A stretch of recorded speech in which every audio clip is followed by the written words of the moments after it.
Good evening. Welcome to Vibin with Ashley Live. I'm your host, Ashley Live.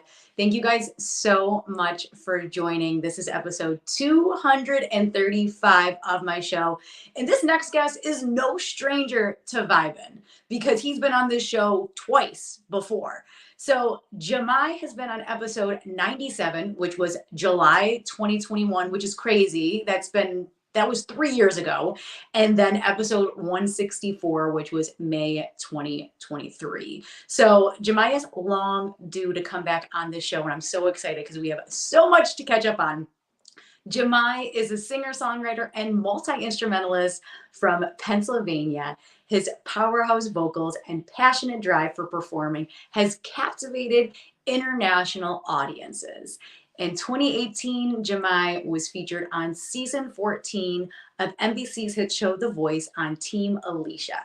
His most vulnerable project and third album, 23, was released in 2022. Jamai's new docuseries debuted yesterday, with the next episode dropping on July 31st. So Jamai is in the house, and let's get this party started. Hi, Jamai. Hi, how are you? I'm doing well. How are you? I'm good. I'm trying to figure out the streaming thing, trying to make it work. Sorry.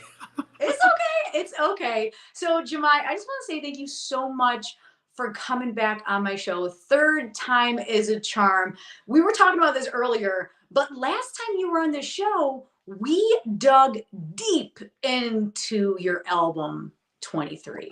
We really did. And I'm excited about that because now we have context for Right. moving forward, you know?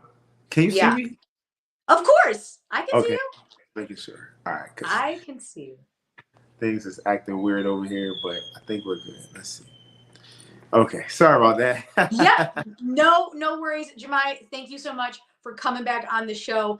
Love the Aviators. I Thank you. also am Thank a you. huge fan of Aviators. And I think when somebody Really? rocks Aviators, yeah, like I think it's just like, I think everybody looks better when they wear Aviators versus any other kind of sunglasses. You know what I Yeah. mean? Yeah. I mean, it's a vibe. You know what I mean? It's the vibe, and they also are like kind of like timeless, like the Ray Bans. You know, they kind of just like timeless glasses. Shade. Hmm. Yeah. Yeah, I think it's just like, and only certain people can wear them. I think it just like elevates people's confidence when they wear them because they feel like they are a boss. You know what I mean? Sure, for sure. I feel like I should have worn mine too, but I'm like, no. I'm gonna let your star shine tonight. So You ain't because gonna you outshine. You ain't gonna upstage me today, huh? no, not at all. This is center stage for you. I am just in the background letting you shine because you have had such a crazy good couple weeks and this new docu-series. Oh my gosh, Jamai.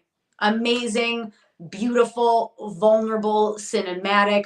I feel like I could just go on and on. Now the first part dropped last night. Can you tell us a little bit more about the inspiration behind the project and how it's influenced you on your journey as an artist? Well, first I gotta say thank you, Ashley, for having me. You know, you were the first person that I told, first platform that I wanted to come on and be a part of, because our history is not super long, but it's been a few years, and every time I speak with you, I'm just thankful that you give me a space to talk about my work. But so just thank you for having me. But the docu series 23 is something that I started working on a few years ago when I released my album.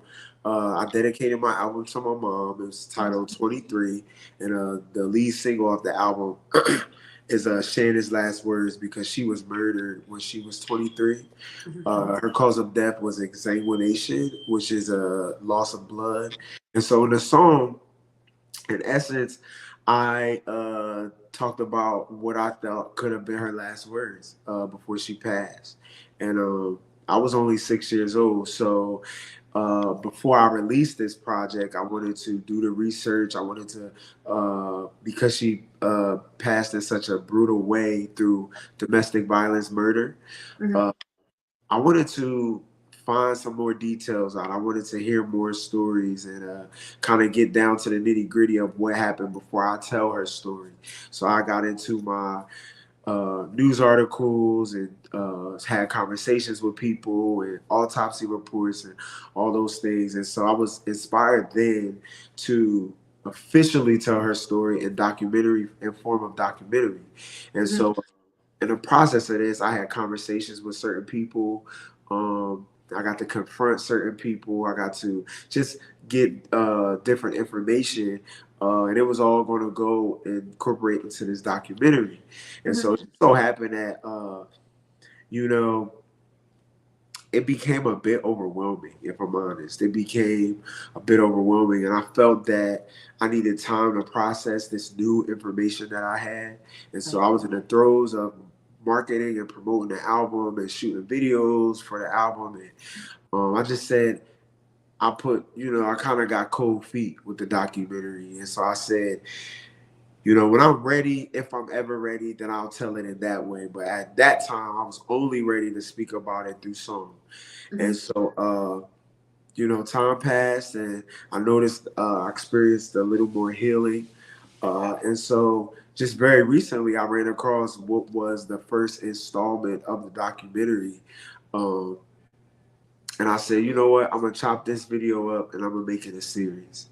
I said, and I'll do two parts. And when I'm ready to finish telling the story, I'll call it a series because my grief is never ending. My grief is forever evolving. So how could I put a finish to a documentary that is, in some ways I may not even experience to be the nowhere near the end, Right. because grief is a lifelong experience. So this docu series is Title 23, and there's never before seen footage of my mom, uh, home footage, and I'm really excited because I get to introduce the world to my mom. We hear people glamorize and talk about how much they love their loved one and how awesome this person that passed was, but I'm able to stand on business and be like, I told y'all why I'm so devastated and why it was such a hard thing for me is because my mom was really special. She Mhm. was really a light. And so I'm just grateful to be able to be like, I told y'all, look at this footage. You know what I mean? Look at this Yeah. story. And so so I'm really excited about it. Yeah, and I love that you put old photos as well as I call them home movies because I'm kind of from back in the day. So Yeah. home movies back in the day. I don't think they call them that now in 2024, but like home Yeah. movies, like this was probably on VHS, right? And you had to like convert it over, Definitely. right? Definitely. Definitely. Mm-hmm. Yeah, I converted them over. You know what? Something I haven't mentioned is we're talking about the 90s. We're talking about 95, 94, 93, where video cameras existed, but they were not in your average home. Right. They weren't as prevalent. And so I just can't even put into words how grateful I am for my great grandmother, my great grandparents, Mm-hmm. for just recording those. We just around the house not doing nothing. We at the cookout, we here, and now you couldn't give me $10 million to trade that. You know what I'm saying? Yeah. It is just so priceless, especially the more and more I hear about people that just don't have pictures or don't have videos of their loved ones. And so I'm so blessed because I converted about maybe 5 or 6 family tapes, and I have a box more that I still haven't converted. And a lot of them are even after my mom passed, but I have boxes more, and so I'm waiting. I'm really excited to hopefully discover more footage of my mom. Yeah, and when I saw those videos of your mom that you put in the docu series, I was like, this woman is so beautiful. She has such a zest for life. You can tell how much she genuinely enjoyed life. And she just was so positive. And just in those few little seconds that I saw of her, I was like, oh my gosh, seems like so much fun. She was so kind hearted. And you were able to capture that so beautifully in between photos and the videos with the score on top of it, as well as you speaking. So kudos to just such a beautiful first part of this docu-series. I was telling you earlier, I like didn't want it to end. I was like, this is so well done. So congrats to you on this Thank you. amazing project. Thank you so much, Ashley. I didn't know why it is that I love how movies are made more than I love the movie. Yeah. I am a junkie for behind the scenes Batman, behind the scenes Titan. I know everything there is to know about how they shot the Titanic, the movie. Like that stuff just fascinates me. I'm fascinated with not just the storytelling aspect, but how in movies, uh, how in movies creatives are able to convey emotions and Hmm. moods through the coloring, through the music, through the lighting, and so sometimes the audience doesn't even know why they're feeling what they're feeling, but it's a conglomerate of different things that conveys that. So a part of that being part of my discovery uh, of another passion of mine, and then the lack of resources of just not having the finances to employ editors the way that to do the amount of work that I need, or that's why I learned piano, that's why I learned guitar, because I couldn't afford musicians, I couldn't find dependable people. I couldn't find an affordable studio, so I started recording on my own. And so this is just another, I guess, thing that I birthed on accident of just if I don't have nobody to help, I'm gonna figure it out. And I discovered that I had a true passion for screenwriting and directing. And sometimes you don't realize it because if you want to shoot a music video and you Hmm. don't have this and you don't have that, and you don't have money for this and you don't have money for that, then you start figuring out, well, how can I? Maybe I could go to the thrift store. Maybe I can go to Home Depot. Maybe I could just rent this, or maybe I could just buy this, or I'll Yeah. save up and get. And you just figure it out, and then just like anything else, you get a vision and you work towards it. So Hmm. this was uh, a stretch for me in a sense that I've never done it, but it was like doing everything else, which is a step at a time, having a vision. Hmm. Uh, and I have my muse, I have my mom, the desire and the inspiration to represent her and continue her legacy is what really inspired me to propel this project forward. Hmm. And I think it's crazy that you said this is the first time you've done this, because when I watched it, I literally was thinking to myself, did he like get a team of people to do this for him? Because it was so well done, and I picked up on all these little tiny things. Because as a creative, and as a creative as well, you listen and you hear for things that the normal person wouldn't. You know what I mean? So Yeah, as soon as like when the music hit, or when you had the camera angle, and then the video came, and then the photo came, I was like, this is so well done. And I was like, whoa. When you told me you did it all by yourself, I was like, thank you. kudos to you. And as you know, I told you when you said director, musician, singer, put director up front, because director holds a lot of weight. Thank you. Yeah, who knew? Like who knew that, you sometimes you just if you want something done, you figure out how to do it. And I think Right. I'm learning now to be more kind to myself and give myself the credit that I'm due. You know what I'm Yeah. saying? So I would typically be scared of being that word director because in my mind I'm thinking Fast and Furious. I mean, that's also a director, Yeah, right? So yeah, yeah, uh, yeah. Yeah, but so I'm like, well, I directed this, I wrote this, I colored it, I mhm. edited, and forgive my puppy, my dog in the other room crying because he want to get out the cage because I'm doing an interview, but No sorry, worries, but no worries. yeah, so like that's what I did, and I just was trying to tell her story, and so it means the world to me that you notice those little nuances, Yeah. because your typical audience, they only know if something's good or bad.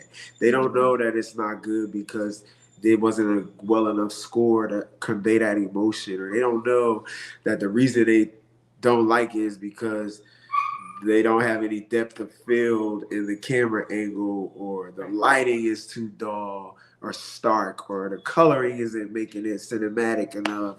They don't know that. So for somebody with so much skin in the game and in the entertainment industry as yourself, for you to say that, it means the world. You know, Yeah. it does, seriously. Yeah, no, I need to give you props where I know you deserve it, because I know as an editor, as looking at photos and videos for hours and hours and hours, I know what it takes to edit something down. And like I said, you watch something 30 times and you're like, oh my gosh, does it look the right way? Does it sound the right way? Where do I put the music in this? And so as a fellow creator, I know the time and energy and work that you put into this. So And then major. you're I think one of the hardest things a lot of times is especially with like creating a movie or a documentary or an album or a song, you're Mhm. so restricted by the simple fact that there are no restrictions. You have to come up with a roadmap from beginning to end. Right. So, you know, in Adobe Premiere Pro, which is what I edited, there is their options are endless. So Mhm. you're starting with your vision. You're not starting because you are limited. You're not limited in any way. So I'm dealing with footage, and then I'm dealing with trying to, you know, I have, you know, how sometimes the files get corrupted or you can't find where it's stored. So if you move this, a disaster, like literally a disaster. But it was definitely a labor of love, and Yeah. I just wanted to tell the story, you know. And I think I was telling somebody just the other day that perhaps my love for directing, or my love for watching how movies are made, Mhm. and my love for reading. I love reading autobiographies. So I'm a big reader on like self help books, autobiographies. So I feel like I know how to, or I what I gleaned from was that continuity of telling a story, or the Mhm. climatic aspect of it. You know how to be just specific and vague enough to where as though it's delivered in an artistic way. You know, so Mm. that was my goal. Mhm. Very powerful. I like how you said you love autobiographies. I love autobiographies as well, because it's like no Yeah. one can tell your story like you can. Like you could have hired a bunch of people to convey and tell a story and give you a script, right? But then it's not being authentic because it's not coming from you. So I just feel like, and then you said as a labor of love, you look at this and you're like, I did this. This is all me. There's one name at the bottom of this. There's not six, seven, eight people who helped me with this. Like, this is my baby. And just like my album, I couldn't even tell you I was confident enough to do it with other people. You get what Right. I'm saying? Like had I got an editor, had I got a director, or a cinematographer or director of photography, I probably would not have been comfortable. And I don't know if you noticed, I shot a lot of the stills or the interviews in my living room. Hmm. I probably would not have been comfortable uh, being that vulnerable. It was literally just me and the camera, you know, Yeah. me. And then I would get up and I'd be like, I don't like how that's back there. Let me move that. Let me move this close. Just to have everything could be symmetrical, and it can have depths of field and some bokeh, and you know what I mean. Hmm.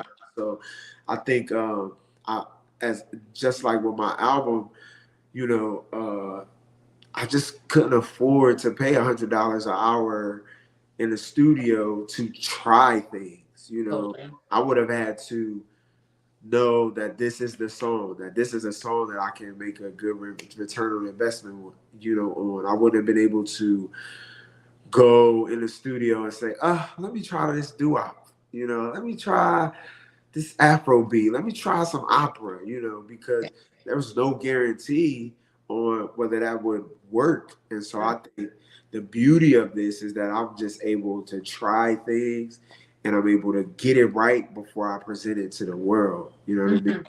Yeah. Whereas though, if I was paying somebody to edit, if I was paying a photographer, if I was paying, I probably would have been not as comfortable.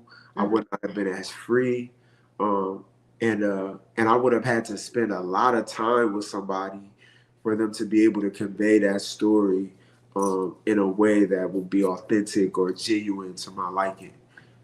You know. Yeah, but it's like when you're by yourself and you're vulnerable. Like you said, like when you film and you're just in front of a ring light and you're like, oh, it's just me and my phone or me and my camera, right? That's one thing.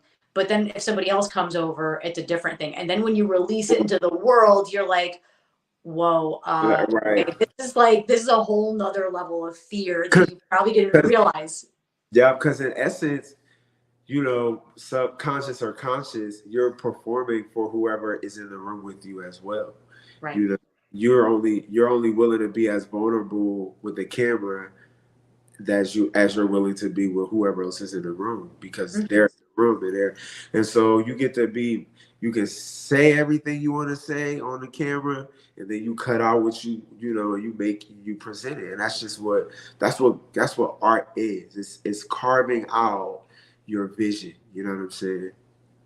Definitely. And I think you did such a beautiful job with Thank the you. Sorry, I'm being nerdy about all of the No, no, tech no. First stuff. off, That's the I stuff I love love. that. I love it. I actually took a film class in college and we actually looked at specific films. We didn't watch the whole film in the entirety, but we would look at certain films and like scenes from the film and we would talk about like depth of space and camera angles and lighting. And when you're looking at a scene and you're only looking at it for like 6 minutes, you're like, okay, I've seen this movie so many times, but I didn't realize the camera angles as well as like just how it all comes together because there's so many people that work. I mean, look at the movie credits at the end of a movie. It's just like the amount of people that work on this movie is insane. So when you're talking about those little nuances, right? I'm like, okay, I mean, I only took this class for a semester, so I'm not like a cinematographer or anything like that, but I still know some of those terms. I'm like, yeah. So when I do watch a TV show or a music video or even like a TikTok video, I still look at the lighting and like the point of view and if it's like a back camera angle. Like it's Yeah. definitely not nerdy for me, maybe for other people, but like I'm into it. I'm digging it. And then too, like that's something that people study. Like, let's say you study nursing or you study something else. You are most of the time you're only confronted with that in your workspace or in your work time. If you're doing a film class, whether you learn the basics from that or not, you Mhm. are internalizing that because we watch media all even before social media. We were on movies, watching movies and TV all the time anyway. So it was still like you were honing that craft on something that you study for one semester. You know what I Yeah, mean? yeah. It's crazy just talking about it and Yeah. thinking back to like watching those scenes, but then dissecting stuff I'm a when you I'm a watch it. I'm a big dissector. You have to Really, though. I feel that's how you most appreciate it when you dissect sure, it, right? for sure. I am that is what uh, one of the last movies I watched that I cannot get over the cinematography. It's a few. But have you watched Cabin in the Woods or something like that? No, but I've heard about this movie. Amazing. The script, the coloring, Yeah. like just a spectacular film from a cinematography perspective. It's a great movie, but like just the way they shot it and just the coloring. And another good one is and I never watched this, but I follow a lot of the writers and editors that worked on the show. Is the Euphoria show with Zendaya. Mhm. Yeah. Colors are just crazy, just insane. So yeah, I get off by that kind of stuff, man. I love it. And so as I'm creating, I want to express myself through the lighting. I want to express myself through the haze or the making the blacks more milky or the coloring and things like that. So Yeah, just those tiny little things that you would switch up can definitely. convey such incredible emotion. Definitely, definitely. So, thank you for noticing that, Ash. I really appreciate that because there's like one thing I'm really excited about is people seeing my mom, and then I want to hear what people say. But then, like other creatives that know what it takes to put something nice or well together. I really want to hear what they have to say. So I'm like, I love when somebody's like, oh, and the score, or you know what I mean, or like the camera angles, or Yeah. how you make the art. So when you say those things, I'm like, wow, you really paying attention I because really did. I had that's to watch it a couple easy. times. I had to watch it a couple times because I want to make sure I'm feeling the right thing and I'm looking at something. Because yeah, I can watch it once, but if I watch it like 4 or 5 different times, I pick up on different things throughout the whole Right, thing.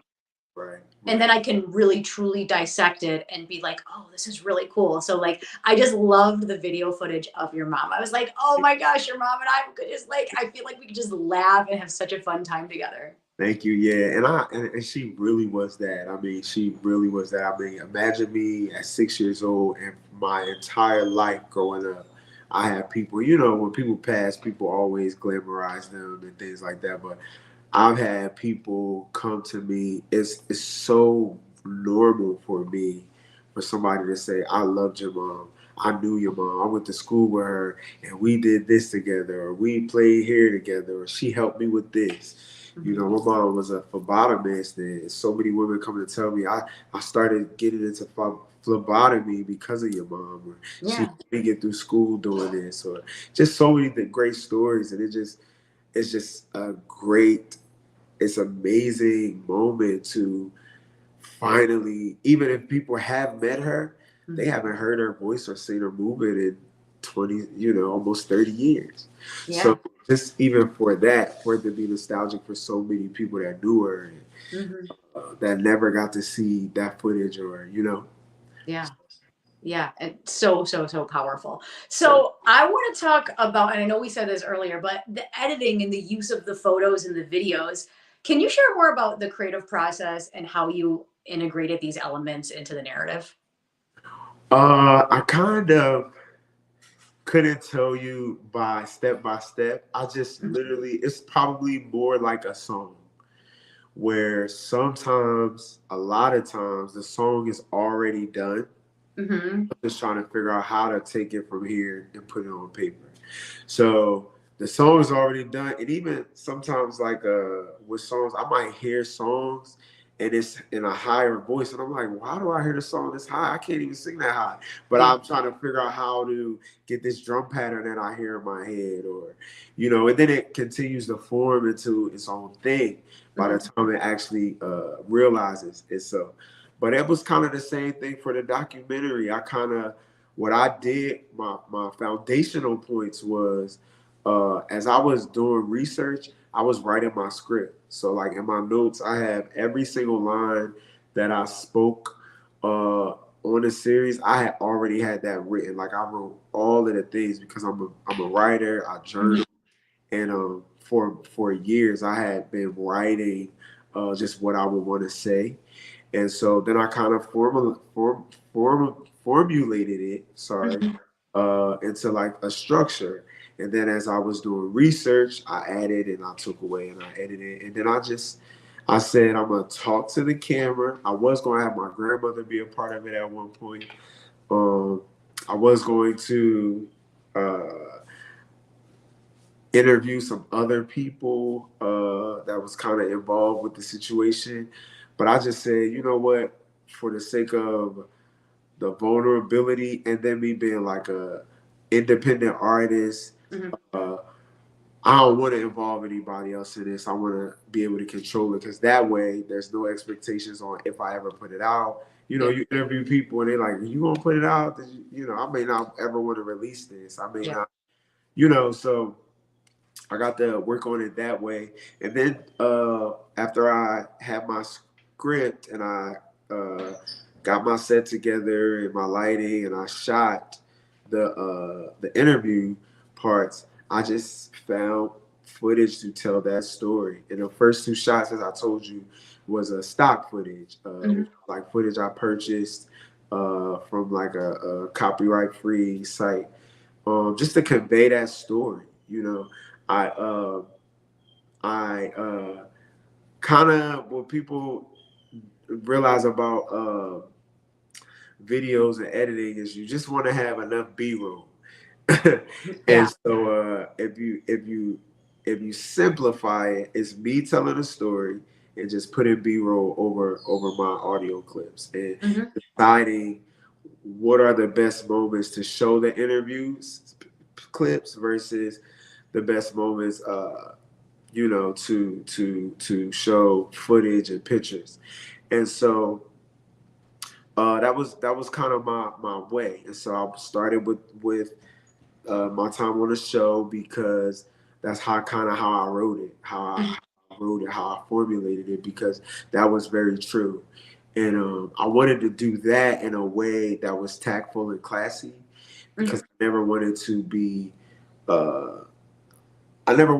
be perceived or want to make it look like I was bad mouthing the show. Right. Yeah. They were trying to get a good story, and they were doing it as professional and as classy as can be. Uh, but I was more. It was such a soft spot for me. I Mm-hmm. was more aggressive in my pushback. And I was like, no, we gonna do this singing telegram story, and y'all gonna be happy with that. And if y'all keep me on the show, it's gonna be because y'all think I'm talented, not because I Mm-hmm. told y'all this terrible story. So I wanted to say that without um, bashing the show or Right. without doing it in a tactful way. Mm-hmm. So that was my way of just kind of like an empty auditorium, because in essence, I'm in front of the whole world. I am this big opportunity, but it's really just me. All those things, everything I've been through came down to that moment. And so an empty room, and then the score under it created a little tension. Uh, Mm-hmm. like tension, but it was like not a dramatic Mm-hmm. tension, because you wanted it to be subtle, because it's all internal. This tension is within. Mm-hmm. Uh, so that was kind of like how I just thought about it, and then that's kind of how you find things to make that story work. And so I knew I wanted to show, I knew I wanted to tie in the big idea that I even still struggle with, is a concept that my mom should still be here. Mm-hmm. And the reality is, we are who we are is the sum of our experiences. Who we eventually are become is the sum of our experiences. And so my thing has always been, I'm supposed to be a singer. I'm supposed to be the biggest star in the world. And I'm supposed to have my mom with me. Those both things are supposed to exist. I'm not supposed to be the biggest star in the world because my mom is not with me, if Yeah. that makes sense. And Yeah. so that's just something that was really hard for me to deal with and accept.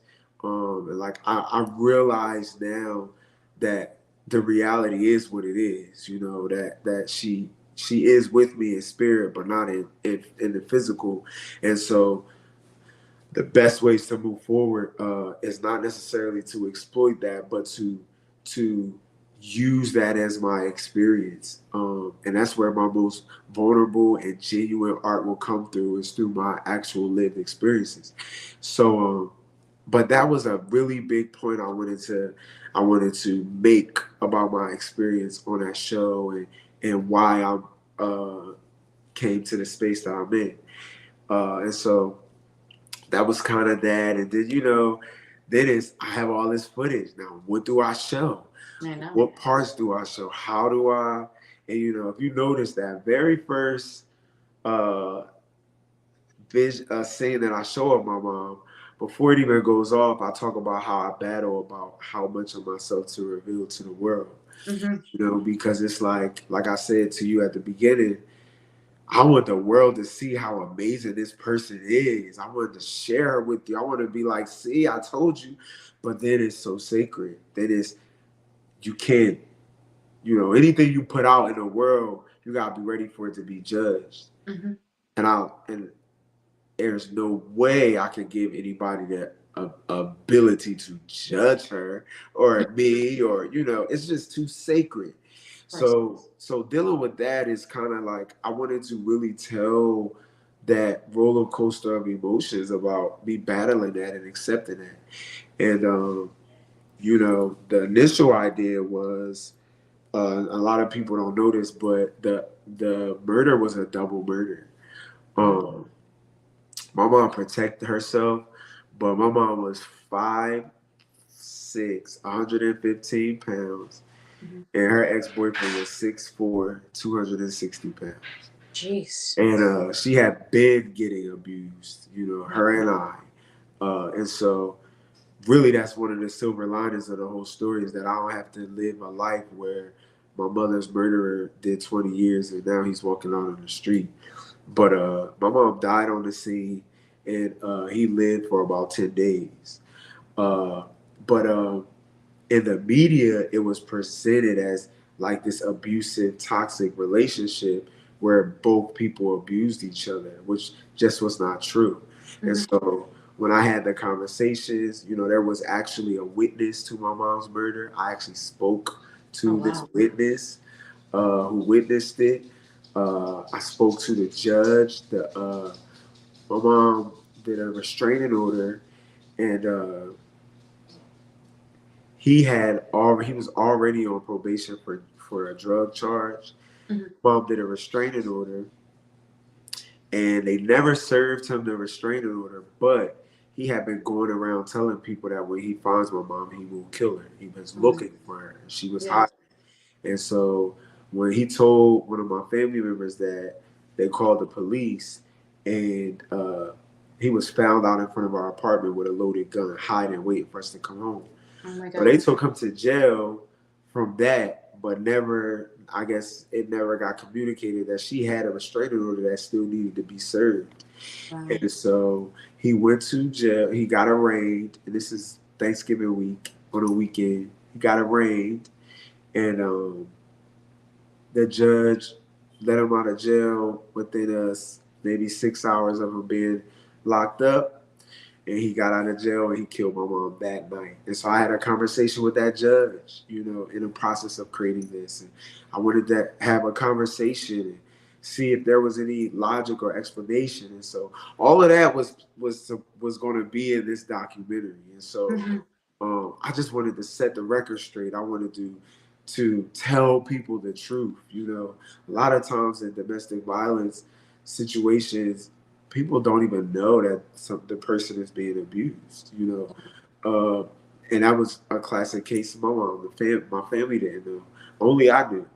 Uh, and some people suspected it, and nobody really knew until the week she died. Like when she did that restraining order, and he was going around, but nobody really knew up until that point.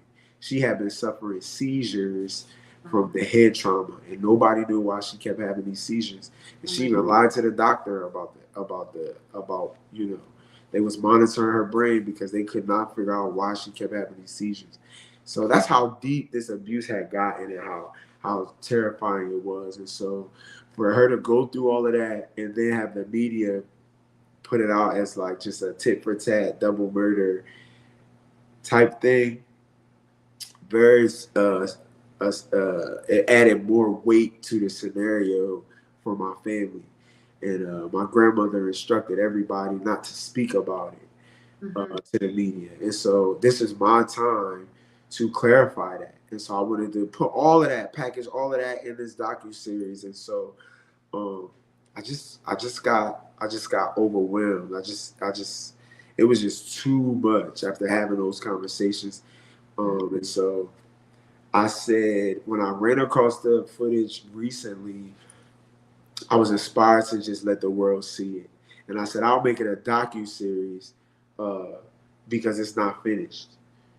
It's not, and I'm also not in that space that I was when I was creating it. My grief had a different face at that time because I was fresh into discovering these new details. You know, fresh off of speaking to the witness that witnessed my mom's murder. You know, and the judge. And those were very hard things for me to deal with. And there are more people that I want to speak with as well that I'm just not ready to talk to. You know what I mean? So I wanted to tell that part and tell that in the best way that I could. And so of course, that has to be done in a creative, tactful, but clear way. And so it takes a, a true art form to be able to do that, you know? Yeah, because you're processing your emotions, the grief, and talking to all these people, and also what the media said. And it's so much to take on as one individual, right? And you're like, you're trying to deal with it, and you're like, oh, but I need to put this project out. And you're like, no, no, no, no. Let me sit in this. Let me see what this feels like, because you actually have to walk through that and feel those emotions. Right, right. So me being able to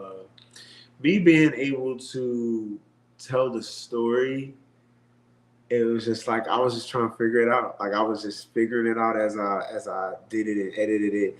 And so it was kind of like the only time I've ever heard of anybody doing things like this is and maybe I could be wrong. It might be a formality, but I know when Prince was shooting Purple Rain, after the movie was done, he would take scenes into the studio and create scores for to convey for that scene. And so that's kind of what I did with this. I kind of did it, most of it, you know, and then as I was like, this feels like this, so let me produce something that can present the emotion that this scene is giving. And so I just did my best. I took a stab at it, you know, and I'm so thankful that you noticed that, like, you Yeah. know.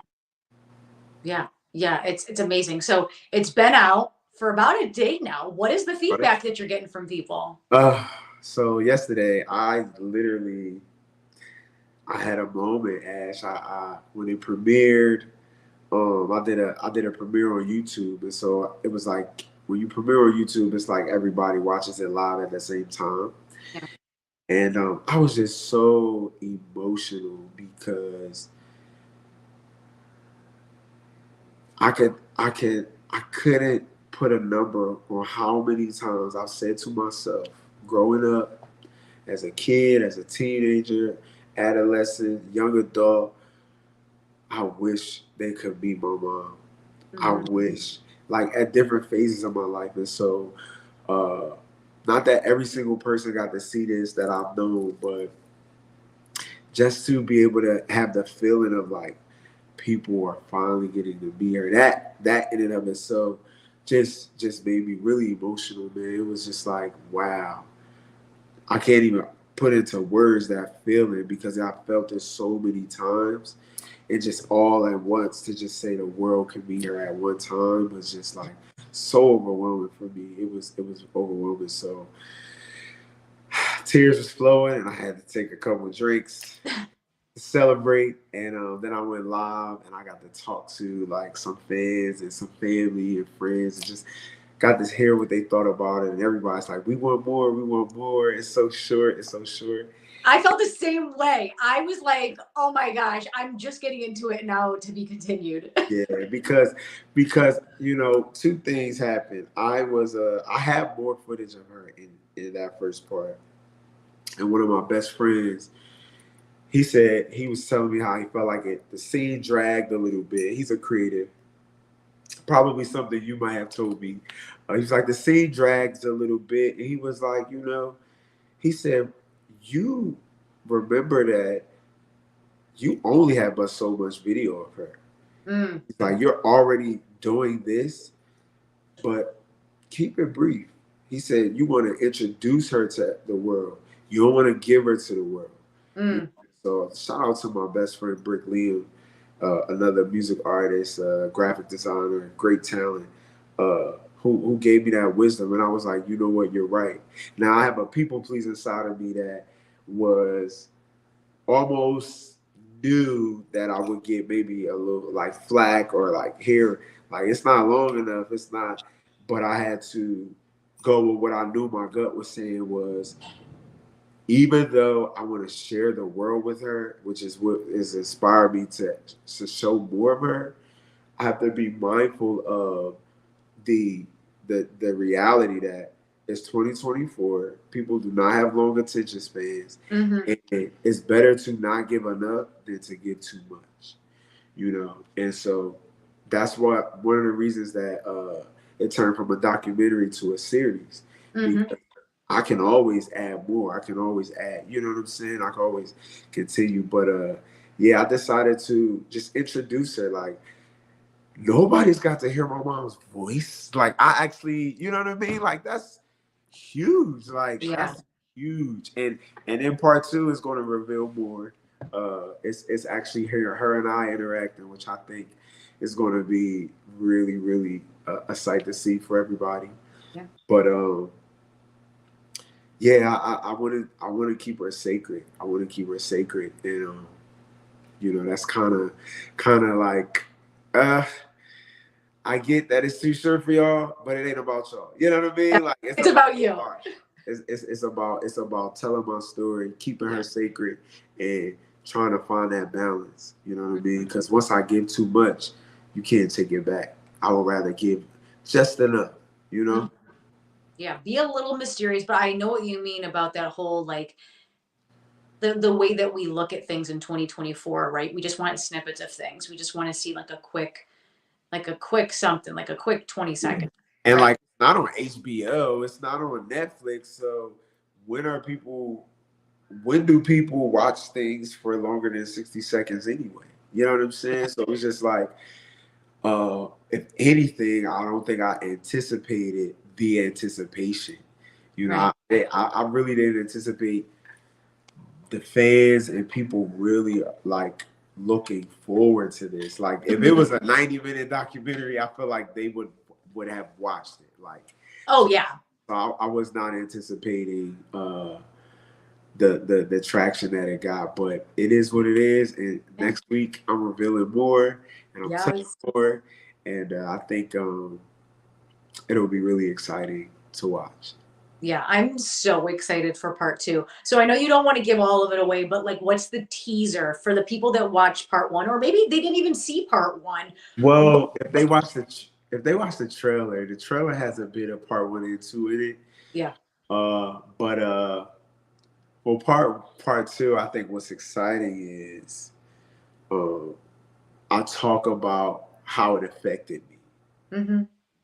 I shouldn't say exciting, but I think what's more revealing is I explain, you know, my growing process in the tragedy, Yeah. and then I show more of her.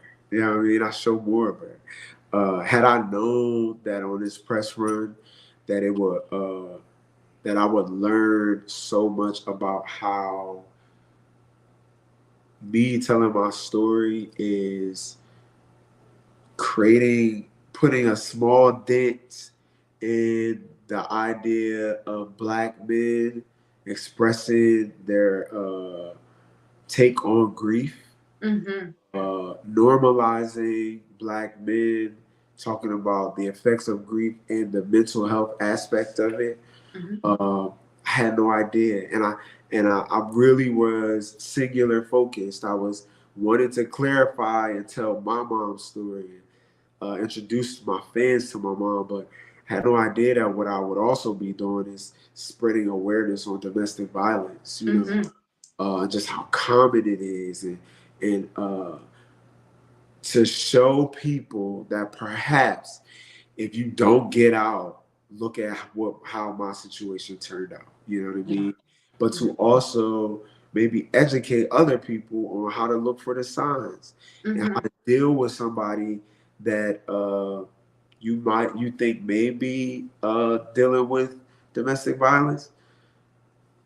I can spread awareness on what not to do or what, you Mm-hmm. know, perhaps what to do. You know, like telling them maybe you should just leave or you need to leave or what's the point of staying is not helpful. You know, but being a safe space for them could be helpful. Mm-hmm. Being a listening ear can be helpful. Being a help for what can I do today? I'm not going to leave that person, but I could start stashing some money away. You can Mm-hmm. help them in that, or I could, you know, I wait till the kids get out of school, but I can start looking for where I'm going to move when I move. How can I, you know what I mean? Move Yeah. little bit by little into my friend's house, or you know, be a assist in that way.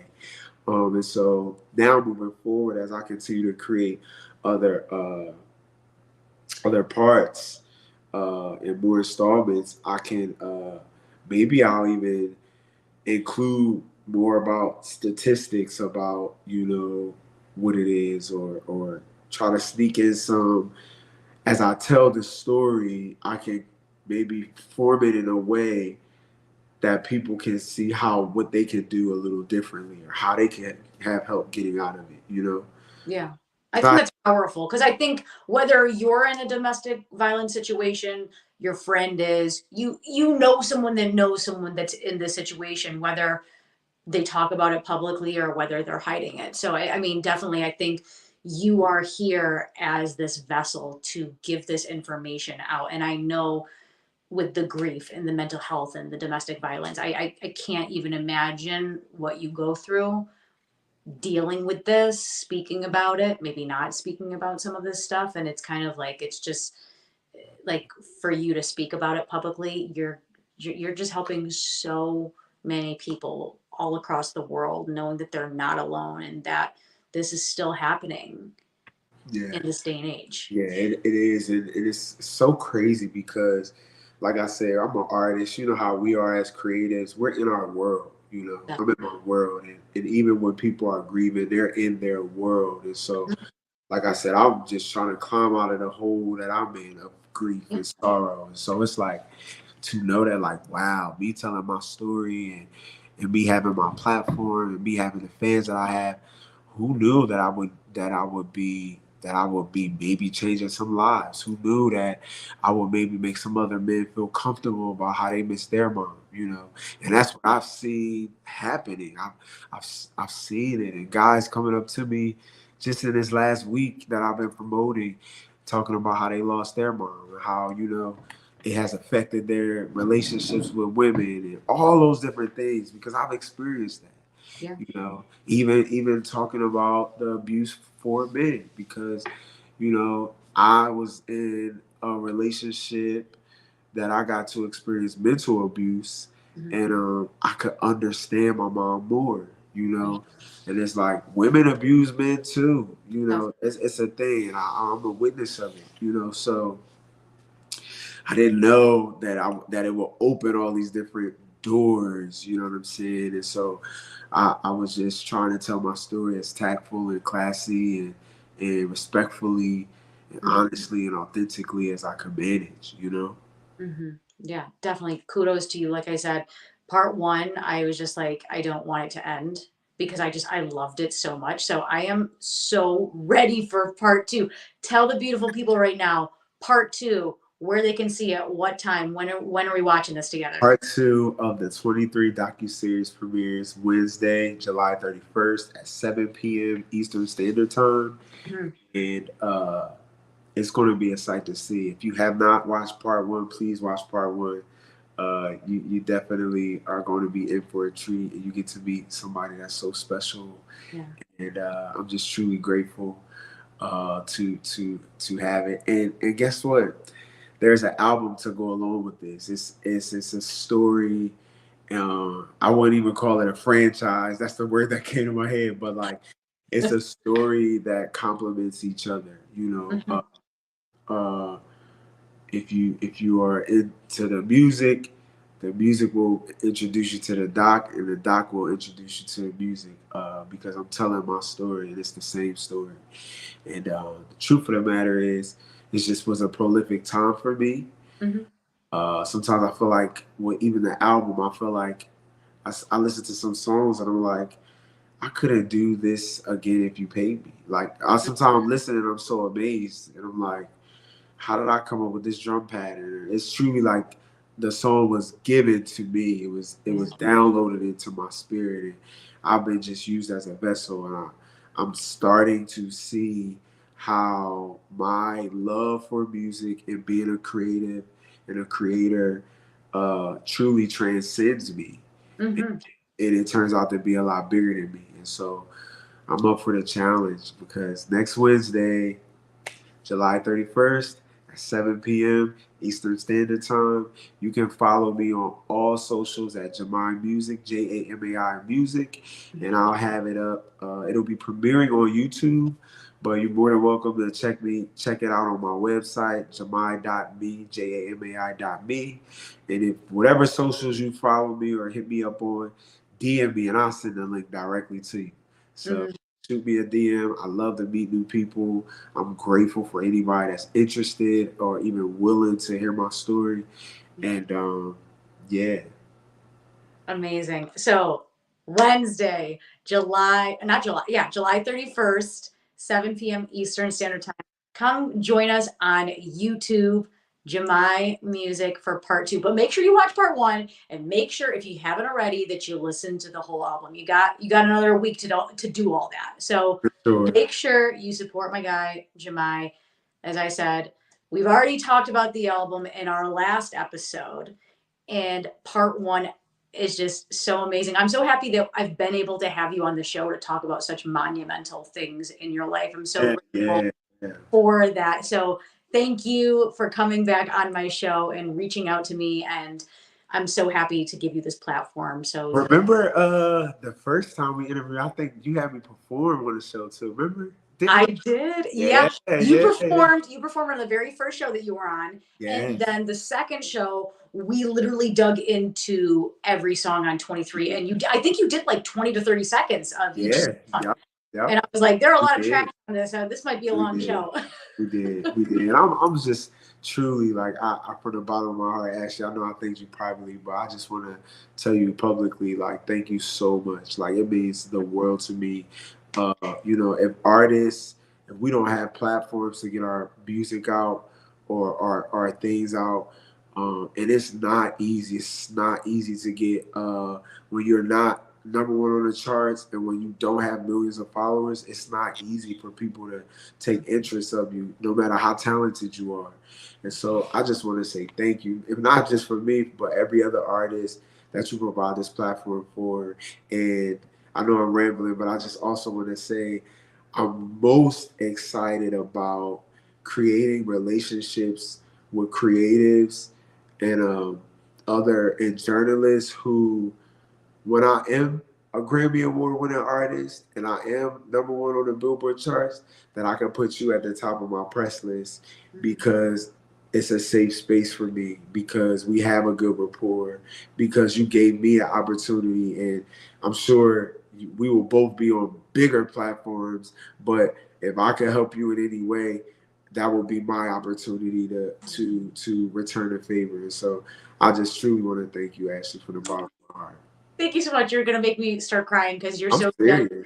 You're so genuine in what you're saying, and I truly feel it, and you are so very talented. So thank you for coming on this journey with me, because you could have said no to this. Like, people could say no, but my platform is always your platform. I love having you on the show. I feel like we always have such genuine, vulnerable, good-hearted conversations. Sure. Please come back soon. I always love having you on the show. I always feel like you're so creative and just, you're always working and challenging yourself to get to the next level. And I truly appreciate you as an artist, but as a person as well. So peace and blessings and support to you always. I love having you on the show, and so very excited for next Wednesday, 7 p.m., July 30th. Make sure you tell me how you feel about that part 2 too. We gotta talk about yes. Oh, I might say it publicly, but I might tell you privately as well. So cool. Thank you, Ash. You stay safe, and I look forward to talking to you again very soon. Of course. Guys, if you don't already, please make sure to follow Jamai. He's everywhere. Plug all the socials again. Tell me one more time. TikTok, Instagram, Facebook, LinkedIn. I just got LinkedIn, y'all. Yay. LinkedIn, Twitter, or X at Jamai Music, Jamai Music, and YouTube. The docuseries and the album are both titled 23, spelled out 2 words. Mm-hmm. And you can find me, and I'm Jamai. I'm on Apple Music, Spotify, Amazon. I'm everywhere. And the docuseries Part 2 premieres this Wednesday, July 31st at 7 p.m. Eastern Standard Time. And if you shoot me a DM or a comment, I'll send you the link directly. Let's connect. I want to meet my people. I want to meet you. I want to know who you are. So please hit me up and let's talk. I don't bite. He does not bite. I He don't does bite. not bite. Bring No. your aviators, though. You know what I mean? I'm bringing my aviators. Jamai. And look, I got these from the dollar store. Like they Whoa, wait, all what? The dollar store? got them from the dollar store. Hey, please don't tell anybody that, because those look like they're like $200 shades. That's the point. I love it. Jamai, you're amazing. Guys, if you don't already, please make sure to follow us both. This is Ashley Live, Vibin with Ashley Live, episode 235. Make sure to subscribe to both of our YouTube channels. I do this with amazing musicians like Jamai all the time. And please go back and check out the other 2 episodes I did with Jamai. Jamai, like I said, peace and blessings and good vibes to you. Thank you so much for coming back on the show, and we'll see you guys next time. Have a good night. Bye.